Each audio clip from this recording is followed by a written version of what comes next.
Ja, moin Leute, willkommen auf dem Kanal barkrafts.com. Ihr erwartet natürlich jetzt die Folge 52 von Rudolf, dem Panzerschützen, aber ich nehme das mal ganz kurz zum Anlass, um noch zwei, drei Sachen zu erzählen. Und zwar, eine kurze Ankündigung. Also ihr stellt ja immer sehr viele Fragen über Rudolf und den Panzerschützen und den Krieg und alles Mögliche über den Kanal und über die Videos und so weiter. So, und da die Videos hier von Rudolf am meisten aufgerufen werden, habe ich mir gedacht, setzt mal schnell einen Vorspann davor, damit ihr immer kurze Infos kriegt. Also, wenn ihr Zeit und Lust habt, diesen Freitag, und zwar am 12.03., wir haben ja jetzt, müsste ja, wenn alles richtig klappt, ab Donnerstag sein, also morgen Abend am 12.03. um 19 Uhr auf diesem Kanal findet ihr einen Livestream. Ich zeige euch gleich mal auf diesem Bild hier, wo ihr das finden könnt.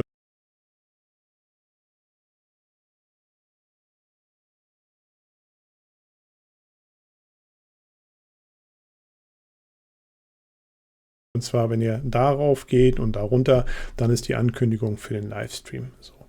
Im Livestream ist es immer so, dass ich direkt auf Fragen reagiere, die in den Kommentaren war, oder auf Fragen, die mir per E-Mail zugesendet worden sind. Die kann ich dann immer direkt erklären. Es ist immer ein bisschen einfacher, im direkten Richt, wie wir so schön sagen, mit euch zu interagieren. Für dieses Mal habe ich mir das vorgenommen, dass ihr mir Fragen schicken könnt im Vorfeld. Also ihr nehmt meine E-Mail-Adresse info@barkrafts.com. Das müsste jetzt eigentlich eingeblendet sein. Und dann nennt ihr das einfach Stream, den Betreff, und dann stellt ihr eure Frage. Und ich werde dann zusammen mit meiner besseren Hälfte, wollte ich schon sagen, mit meiner Tochter, mich am Freitag hier hinsetzen und die Fragen durchgehen und euch die beantworten. Gleichzeitig gibt es noch ein paar interessante Informationen, wie ich das immer so mache im Stream. Vielleicht auch noch zwei, drei Sachen, die ich mir rausgesucht habe, die ich vorstellen will. Und also, ja, ist immer eigentlich, finde ich mal ganz interessant, wenn ich eure Reaktion dann im Chat oder so sehe. Also, wie gesagt, wenn ihr nichts vorhabt, am Freitagabend, 12.03. 19 Uhr, schaut in den Livestream hinein. Und da werdet ihr ein paar Antworten finden und vielleicht auch mal das eine oder andere mitnehmen können. Würde mich freuen, wenn ihr das schafft, aber jetzt genug gesabbelt wie immer. Jetzt geht es weiter mit Rudolf an der Ostfront, und der erlebt wieder so einiges wie, gute Unterhaltung. Bis dann.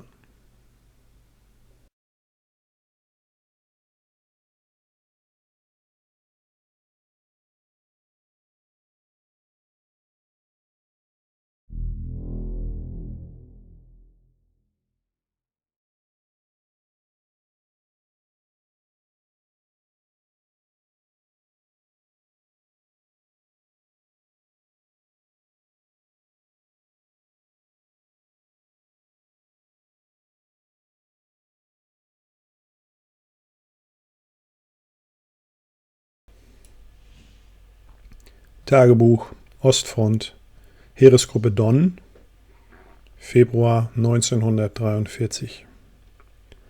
Wir müssen immer weiter zurück.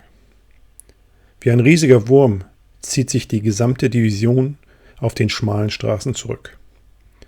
Bis Rostow soll es gehen. Also tatsächlich bis hinter den Don. Was für eine Riesensauerei. Auf dem Weg zum Elbrus haben wir gute Männer verloren und den russischen Boden mit unserem Blut getränkt. Unaufhaltsam kamen wir voran und haben die russischen Panzer nur so zur Seite gefegt. Und was jetzt? Stalingrad. Man hört nichts. Viele Gerüchte, aber keiner weiß es genau. Kapituliert? Und wenn das so ist, dann ist die ganze Armee dem Untergang geweiht. Oder bricht sie noch aus? Ich denke nicht, dass die Russen mit unseren Leuten gut umgehen werden. Gerade in dieser Jahreszeit wird es für die Kriegsgefangenen ganz furchtbar werden. Ich mag nicht daran denken, was passieren wird, wenn wir mal nicht mehr wegkommen. Kämpfen bis zum Letzten und dann lieber den Tod hinnehmen, als beim Iwan verhungern oder totgeschlagen zu werden. Keine schönen Aussichten, aber es hilft nichts. Es muss ja weitergehen. Wir fahren mit unserer Rosinante parallel zur Rückmarschstraße, um die Marschgruppen vor Flankenangriffen zu schützen. Es ist bitterkalt und bestimmt 20 Grad unter Null. Wir sind in kleine Gruppen eingeteilt worden und haben so bestimmte Bereiche zu sichern oder zu prüfen, ob die kleinen Orte noch feindfrei sind. Manchmal hat man Pech und aus den kleinen Karten scheucht man einen Rudel Russen heraus. Das ist dann recht schnell für uns entschieden. 1 oder 2 Sprenggranaten und die Russen lassen sich gefangen nehmen oder türmen. Dann wieder weiter bis zum nächsten Dorf. Momentan wechseln wir auch nicht mehr. Die freien Besatzungen sind der Infanterie zugeteilt worden und schon weiter voraus, um dann die neuen Fahrzeuge zu übernehmen, so die denn dann auch an die Front kommen. Wir haben mit dem Wetter wirklich Probleme. Teilweise sind die Wege so hart gefroren, dass selbst die Panzerketten mit den Stollen die Panzer nicht mehr auf dem Weg halten und man immer mal wieder seitlich ins Rutschen kommt. Für unseren Fahrer eine Heidenarbeit, den Panzer im Griff zu haben. Auf dem Weg zum nächsten Marschpunkt fängt unser Panzer an zu spucken und wir stoppen. Motorschaden oder der Betriebsstoff? Hektisch sucht der Fahrer zusammen mit dem Funker den Fehler. Unsere Kampfgruppe muss aber weiter und wir vereinbaren, dass wir weiter den Fehler suchen. Hinter uns sind auch noch Kameraden und wir bleiben hier sicher nicht alleine. Nach einer guten Stunde haben wir die Ursache gefunden. Die Benzinpumpe hat einen Schaden. Das können wir nicht so einfach reparieren und die Instandsetzung ist zwar noch mit Zugmaschinen am Ende des Trosses, aber bis zur Hauptstraße müssen wir erstmal kommen. Also wird die Nothandpumpe angeschlossen und der Funker muss das Benzin per Hand zum Motor pumpen. Wir kriegen den Motor wieder an und schwenken ein in Richtung Hauptweg. Jetzt sind wir guter Dinge, dass wir es mit Unterstützung hinbekommen. Später am Hauptweg warten wir auf den technischen Zug und hoffen, dass bald ein Fahrzeug dabei ist. Langsam werden die Fahrzeuge hier auch weniger. Ist immer ein Zeichen dafür, dass die Masse schon an uns vorbei ist. Nach 3 Stunden kommt endlich eine Zugmaschine vorbei mit einigen Panzermechanikern. Ein Oberleutnant schaut sich das Problem an und erklärt uns, dass wir das Ersatzteil nicht hier haben. Aber er könnte uns bis zum nächsten Wartepunkt schleppen. Also nochmal die Benzinpumpe in die Hand und es dauert eine gefühlte Ewigkeit, bis wir an der Zugmaschine hängen. Im Schleppzug geht es dann knapp 50 Kilometer weiter bis zum provisorischen Reparaturbereich des Regiments. Extra eingerichtet, damit wir keine Fahrzeuge stehen lassen müssen. Das war wirklich ein schlauer Plan, die Versorgung und die Instandsetzungspunkte aufzubauen. Langsam wird es dunkel, aber die fleißigen Hände sind guten Mutes, dass wir in Kürze die Benzinpumpe wieder flott bekommen. Ich stehe auf dem Turm und beobachte die Umgebung. Immer nur 30 Minuten im kalten Wind und dann wird wieder durchgewechselt und man kann sich am Kanonenofen etwas aufwärmen. Heute geht es nicht mehr weiter und wir können uns in einer kleinen Scheune mit den Installleuten und ein paar Grenadieren für die Nacht einrichten. Unser Kommandant kommt mit neuen Befehlen wieder. Wir sollen bei dem Stützpunkt bleiben, bis alle Fahrzeuge durch sind und dann als Nachhut abrücken. Das ist ja wieder was. Den letzten beißen die Hunde. Ich hoffe nur, der Russe lässt uns etwas Zeit. Die Nacht bleibt ruhig und man hört nur einige Flieger am Himmel, aber die werfen uns nichts auf die Rübe. Am nächsten Morgen hat der Wind nachgelassen und die Sonne zeigt sich. Saukalt, aber trotzdem irgendwie schön. Es kommen noch vereinzelt Fahrzeuge durch und dann irgendwann keine mehr. Der planmäßige Rückzug verläuft scheinbar ohne große Probleme. Ein fieser Storch kommt angeflogen und wirft eine Nachricht mit Rauchmittel ab. Schnell ist der qualmende Behälter geholt und wir schauen nach, was es für uns gibt. Abrücken und den Versorgungspunkt aufgeben. Die Kameraden werden alle munter und packen zusammen. Wir machen uns marschbereit und nach einer halben Stunde sind wir klar zum Abmarsch. Wir sind mit unserem Langrohr letztes Fahrzeug und ich bekomme den Befehl, die Kanonen nach hinten zu drehen. Also nach Achtern sichern. So rumpeln wir los. Es soll weiter 70 Kilometer zurückgehen, bis wir an die großen Brücken von Rostow sind. Wir sind gerade angefahren. Die anderen Fahrzeuge sind schon ein paar Minuten los. Da kann ich durch mein Fernglas auch schon den Iwan sehen. Panzer und Infanterie schiebt sich hinter uns. Hier wollen wir nicht kämpfen. Da brauchen wir eine bessere Feuerstellung. Feuer, ruft der Kommandant. Mit einem Donnerschlag fliegt das Geschoss zum Russen. Vorbei! Verdammt! Etwas tiefer angehalten und der sitzt dann genau im Turm. Der ist weg. Gleich den nächsten anvisiert und nach dem zweiten Schuss ist auch der nur eine Rauchsäule. Der Leutnant schlägt mir auf die Schulter, ist froh über die beiden Abschüsse, aber er wundert sich, warum ich 2 Schüsse gebraucht habe. Ich erkläre ihm, dass die Optik nicht stimmt. Scheint sich irgendwie verstellt zu haben, vielleicht auch die Kälte. Egal, weg ist weg und wir sehen zu, dass wir wieder Anschluss finden. Die Inst und die SPW sind langsam unterwegs und wir haben die bald eingeholt. Nützt aber nichts. Neue Feuerstellung gesucht und wieder den Rückzug decken. Als wir da so stehen, hören wir Gefechtslärm. Und dann kann man auch schon Fahrzeuge sehen, die auf uns zukommen. Los geht's, Rudolf, meint der Kommandant. Und die Kanone wird geladen. Ich klebe an der Optik und sehe mehrere Fahrzeuge auf uns zufahren.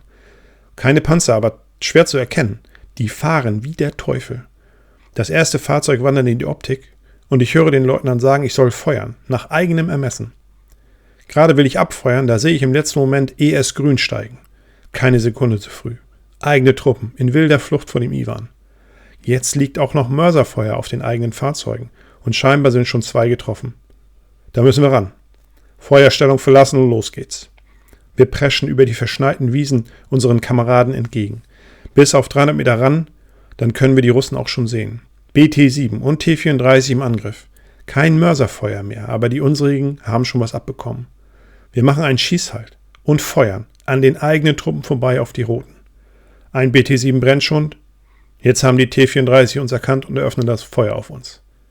Geschickt machen wir Stellungswechsel. Schießhalt, feuern. Stellungswechsel.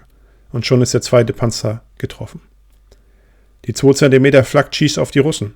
Scheinbar eine Luftwaffenflak-Einheit, die wir da unterstützen. Tatsächlich sind es 3 mal 2 cm Halbkette, ein Kübel und 2 LKW. Eine Halbkette ist schon schwer getroffen und ein LKW ist voll im Eimer, wohl von dem Mörserbeschuss. Aber wir schlagen zusammen die Russen zurück und sichern die Kameraden. Als sich die Lage beruhigt, steigen wir aus und helfen. Insgesamt doch 30 Mann. Ein LKW bleibt liegen und eine Halbkette hängen wir an unsere Rosinante und wir sehen zu, dass wir loskommen. 5 Verwundete und 2 Tote haben die schon. Die Offiziere unterhalten sich und stellt sich raus, dass die Kameraden bis zum Schluss die Flugzeuge auf einem Feldflugplatz geschützt haben und dann konnten die sich erst absetzen. Zusammen machen wir uns auf den Weg. Nun haben wir wenigstens auch Fliegerabwehr. Da können uns die Russenflieger nichts anhaben. Scheinbar stoßen die Russen auch nicht nach. Die haben wohl die Nase voll. So quälen wir uns weiter Richtung Auffangpunkt.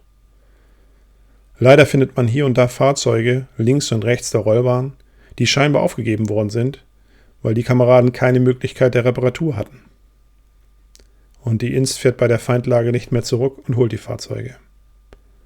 Aber wenigstens keine Panzer, die hier stehen, nur ein paar SPW und LKW. Wir halten an und schauen, ob da noch was zu machen ist, vielleicht mit Bordmitteln. Aber wir haben keine Möglichkeit, die zu bergen oder zu reparieren und entscheiden uns dann, die lieber zu zerstören. Wir laden und nach ein paar Schuss brennen die SPW aus. Die 2 cm Flak macht die LKW unbrauchbar und durch die Qualmwolken geht es weiter Richtung Don. Laut Karte nur noch 20 Kilometer bis zur letzten Auffangstellung und es wird auch Zeit. Der Betriebsstoff wird langsam knapp und auch die Verwundeten brauchen einen Arzt. Die Straße wird auch immer schlimmer und wir versuchen trotz des glatten Belags noch irgendwie in der Mitte des Weges zu bleiben. Plötzlich kommt unser Panzer ins Rutschen und langsam geht es in die Richtung eines breiten, zugefrorenen Entwässerungsgrabens. Wir klettern aus dem Turm und versuchen die Verbindung zur 2 cm Flak zu lösen. Da haben die Luftwaffensoldaten schon mitgedacht und öffnen den Schlepphaken. Aber es ist zu spät. Rosinante rutscht in den Graben und wir springen ab. Rückwärts bricht sie in den Graben ein und der Motorraum läuft voll Wasser. Schöner Mist. Wir schicken die Flak-Einheit weiter, aber der Leutnant der Luftwaffe besteht darauf, dass er mit seiner 2 cm hier bleibt und uns deckt. Also los geht's und wir warten darauf, dass die Zugmaschinen kommen und uns herausholen. Aber Glück muss man haben. Aus Südwesten kommen Fahrzeuge auf uns zu. Zugmaschinen mit Pack angehängt. Gleich 3 Stück. Na, hier trifft sich aber alles. Wir erklären kurz, was passiert ist. Eine Pack wird in Stellung gebracht, um auch uns zu sichern. Die Zugmaschinen verspannen Stahlseile mit Umlaufblöcken und eine Zugmaschine wird als Bremsklotz quergestellt. Mit ordentlich Dampf wird unser Panzer aus dem Graben gezogen und wir müssen zusehen, dass wir schnell das Wasser aus dem Motorraum bekommen, ohne dass es gleich einfriert. Die Packmannschaft hat einen Russenhiwi dabei und der erklärt, wir sollen Benzin in eine Wanne kippen und das dann unter dem Motor anzünden. Der ist ja wohl bekloppt. Er meint nicht lange, aber lange genug, damit die Hitze den Motor auf Temperatur bringt und ein Teil der Feuchtigkeit verschwindet. Gesagt, getan. Wir bewaffnen uns mit Eimern und holen Wasser zum Löschen, falls etwas schiefgehen sollte. Wir zünden die Wanne an, das Feuer brennt und viel Hitze steigt auf. Mir ist gar nicht wohl dabei. Aber die Flammen kommen ja nicht an den Motor, sondern erhitzen nur die Unterwanne. Schon steigt Wasserdampf auf und wir signalisieren dem Fahrer, den Panzer zu starten. Nach dem 3. Versuch läuft das alte Mädchen und wir sind heilfroh, so gut weggekommen zu sein. Das restliche Feuer wird mit Wasser gelöscht. Also alles wieder zusammengepackt und eingehängt und unser gemischter Haufen macht sich auf den Weg. Gegen Abend passieren wir die Sicherung und können dann endlich im provisorischen Marschpunkt an der kleinen Russenstadt unser Nachtlager einrichten. Vielleicht noch 2 Tage und dann sollten wir in Rostow sein.